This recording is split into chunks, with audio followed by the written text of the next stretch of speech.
काम बैठकीला तुमच्या पाठीमागची जर गर्दी बघितली तर आधीपेक्षा 10 पटीने गर्दी वाढलेली दिसायला लागली. नाही माझी गर्दी अशीच आहे, काही वाढलेली नाही. आता मी पहिल्याच दिवशी उगीच आपलं हे असं झापा वापा असलं काही केलं नाही, कारण शेवटी त्यांच्यावर असमाधान व्यक्त करण्यासाठी सुद्धा मला अभ्यास पाहिजे आणि त्याच्यामुळे मला असं काही वाटलं नाही. मला उलट छान वाटलं.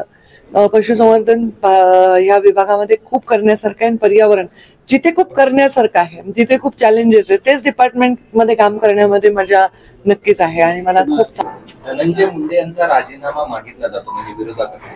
एक सहकारी मंत्री आणि बहीण म्हणून यावरची तुमची काय प्रतिक्रिया? मी मंत्रालयीन कारभार स्वीकारल्यापासून बैठका सर्व घेते, कारण शेवटी एखादं डिपार्टमेंट जेव्हा आपल्याला मिळतं त्या डिपार्टमेंटचा आपल्यालाही त्याच्या अभ्यास होतो, प्रेझेंटेशन्स आपण घेतो आणि डिपार्टमेंट कसं अजून मोठं करायचं, ताकदवर कसं करायचं हे करण्यासाठी आढावे घेणं आणि त्या डिपार्टमेंटशी चर्चा करणं आवश्यक आहे. म्हणून मी आता जिथे जिथे जाते तिथे त्या त्या डिव्हिजनची बैठक घेण्याचं ठरवलंय. आता मी आज पूर्ण मराठवाड्याची पशुसंवर्धन खात्याची बैठक घेतली आणि पर्यावरणाचीही घेतली. असंच मी प्रत्येक डिव्हिजनला जाऊन डिव्हिजनची बैठक घेणार आहे. त्याच्यानंतर माझा दौरा 10 जिल्ह्यावर जाणार आहे आणि मग त्या पद्धतीने मी काम करणार आहे. येणाऱ्या अधिवेशनामध्ये आणखी काय डिपार्टमेंटला जास्त ताकद द्यावी याच्यासाठी काम करते. 2 डिपार्टमेंट माझ्याकडे आहे, पशुसंवर्धन एक आहे आणि पर्यावरण आहे. आणि पर्यावरणाची पण बैठक घेतली, तीनही MIDCचे उद्योग, त्या उद्योगाचे चॅलेंजेस काय आहेत, पर्यावरण खात्याच्या डिपार्टमेंटच्या लोकांचे काय चॅलेंजेस आहेत. पशुसंवर्धन हे खूप सुंदर असं विभाग आहे. म्हणजे काही छोटे छोटे देश युरोपियन कंट्रीमध्ये असे आहेत, युरोपमध्ये असे आहेत काही देश की ते केवळ या विषयांवरच पूर्ण जागतिक इकॉनॉमीचा भाग आहे. तर आपण ते होऊ शकतो अशा प्रकारचं आम्ही चर्चा केली. आणि पशुसंवर्धन मध्ये खेड्यामध्ये युवकांना स्वतःच्या पायावर उभं राहण्यासाठी वेगवेगळ्या खात्यांचा कन्व्हर्जन्स करून योजना राबवण्याच्या संदर्भामध्ये पण मी खूप चांगली आमची चर्चा झाली. खूप सुंदर आयडियाज मला या सगळ्या बैठकीतनं येत आहेत. येणाऱ्या काळामध्ये त्या आयडियाज योजनांमध्ये दिसतील आपल्याला आणि चांगलं काम खात्यांमधनं झालेलं दिसतं. समाधानी आहात का? काही सूचना केल्यात? काय नवीन? आता मी पहिल्याच दिवशी उगीच आपलं हे असं झापा वापा असलं काही केलं नाही, कारण शेवटी त्यांच्यावर असमाधान व्यक्त करण्यासाठी सुद्धा मला अभ्यास पाहिजे आणि त्याच्यामुळे मला असं काही वाटलं नाही. मला उलट छान वाटलं. पशुसंवर्धन या विभागामध्ये खूप करण्यासारखं आहे आणि पर्यावरण जिथे खूप करण्यासारखं आहे, जिथे खूप चॅलेंजेस आहे, तेच डिपार्टमेंट मध्ये काम करण्यामध्ये मजा नक्कीच आहे आणि मला खूप चांगलं काम बैठकीला तुमच्या पाठीमागची जर गर्दी बघितली तर आधीपेक्षा 10 पटीने गर्दी वाढलेली दिसायला लागली. नाही माझी गर्दी अशीच आहे, काही वाढलेली नाही. जास्त वाढली थोडी? अजिबात नाही. जी गर्दी होती कधी होती, शिवशक्ती परिक्रमेत होती, मी आमदार नसताना होती, तीच गर्दी आहे. ते ऑफकोर्स ते बैठकीला अपेक्षित नव्हते, ते शिस्तीने सगळे बाहेर बसले होते, मी बैठक करत होते. काही संघटनाही भेटायला आल्या, त्याची ऍडिशनल गर्दी आहे. सध्या बीड प्रकरणात वाल्मिक कराड वगळता इतर सर्व आरोपींवर मोक्का लावलेला आहे. काय महाराष्ट्रातलं जे वाढतं प्रदूषण आहे ते मिटवणं कसं आव्हान आहे आणि देशात महाराष्ट्र प्रदूषण हा जो विषय आहे ना, तो फक्त राज्य असं नाहीये, तो एक ग्लोबल विषय आहे. तो पूर्ण म्हणजे आमच्याकडे एक असा विषय नाही ज्याच्यामध्ये वसुंधरा असं त्याचं नाव आहे. हा पूर्ण ग्लोबल विषय आहे आणि या विषयामध्ये काम करण्यासाठी आपल्याला आंतरराष्ट्रीय राष्ट्रीय स्तरावरच्या लोकांचे पण ह्याच्यामध्ये मार्गदर्शन आणि पार्टिसिपेशन घ्यावं लागतं. आता महाराष्ट्रामध्ये काही ठिकाणी एअर पोल्युशन जास्त दिसतंय, काही ठिकाणी आता वॉटर पोल्युशनचा फार मोठा विषय आहे. वेस्ट मॅनेजमेंट जे महानगरपालिकांचं आहे, ज्याला आमचं जे खातं आहे ते बजेट देतं पण ते बजेट ते खर्च करत नाहीयेत, ह्याचाही मी चांगला आढावा घेतलाय. आणि कोस्टल झोन मध्ये पण जे प्रदूषण आहे त्याचाही चांगला आढावा घेतलाय आणि या लोकांना चांगल्या पद्धतीने नोटिसा देण्यात येतील, बजावण्यात येतील. त्यांनी जर त्यांच्या कामामध्ये कचुराई केली त्यांच्यावर ऍक्शन घेण्यात येईल आणि या प्रदूषणाच्या बद्दल कडक कारवाई करण्यात येईल. नदी पुनर्जीवन कोणत्याही महानगर त्यांनी जर प्रदूषणाच्या संदर्भात, वेस्ट मॅनेजमेंटच्या संदर्भात निधी मिळून सुद्धा काम केलेलं नाहीये. आता इथे बऱ्याच प्रमाणात जुनं वेस्ट, त्याला लिगसी वेस्ट म्हणतो, ते एवढं मोठं जर असेल तर त्यांना आम्ही नक्कीच त्याचा जबाब विचारणार आहोत की ते का करत नाहीयेत. आणि त्याच्याशिवाय ते होणार नाही काम. आणि नदी पुनर्जीवनाचं एक चांगलं काम त्याच्यातनं करता येईल. नद्या ज्या प्रदूषित होत आहेत त्या नद्या एक एक नदी प्रत्येक ठिकाणाची घेऊन त्याच्यावर आम्ही STP लावून त्याच्यामध्ये काय करता येईल याच्याबद्दल आम्ही आता प्लॅनिंग आज चर्चा केली. 8 आरोपींवर मोक्का लावलेला आहे, त्याच्याबद्दल तुमची प्रतिक्रिया काय असणार माझी प्रतिक्रिया?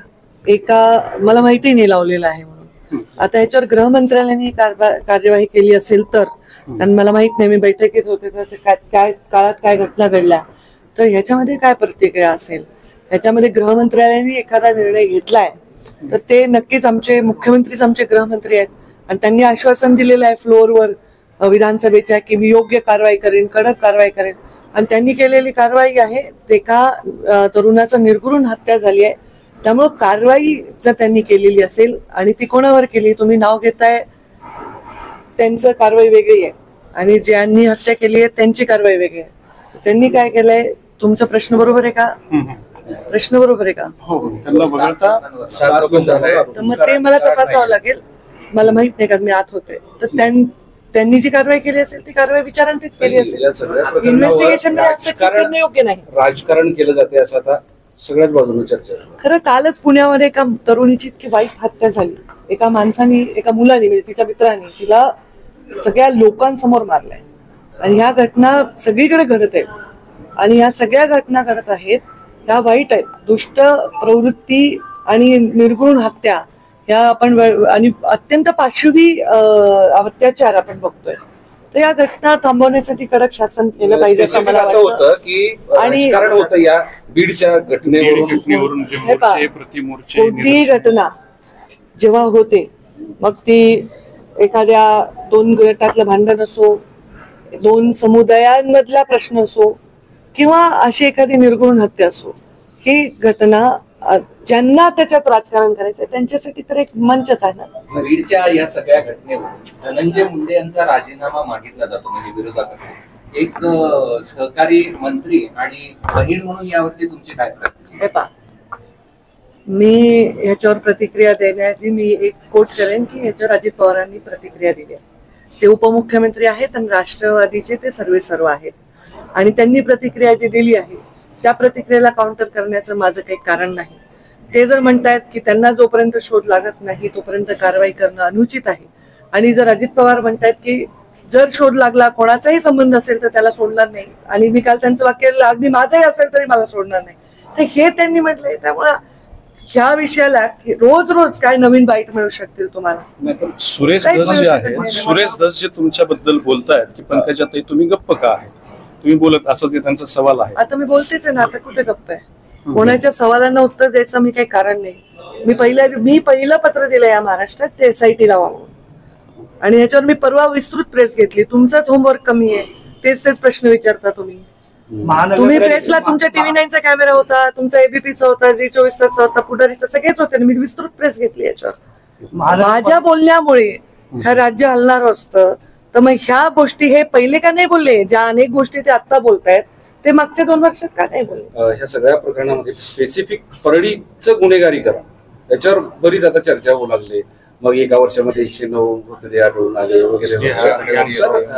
एक तुमची सामाजिक जबाबदारी, मला ते आकडे माहित नाहीये. पण ही गुन्हेगारी खरंच परळीतच स्पेसिफिक असं झालंय का? त्याच्याबद्दल तुमचं मत? मला ते नंबर्स माहित नाही. नंबर जाऊ द्या, पण गुन्हेगारीकरण बीड मध्ये नाही फक्त परळीमध्ये आहे. बीड बदनाम कुठेतरी परळीला बदनाम करण्याचं देखील असं आहे का? त्यांच्यामुळे तर बीड बदनाम झालंच आहे ना. कारण शेवटी या विषयाचं ज्या पद्धतीने मांडणी झाली आहे राज्यभरामध्ये, त्याच्यामुळे राजकीय भूमिका न घेता जर ह्या विषयाकडे संवेदनशीलतेने बघितलं असतं तर असं झालं नसतं.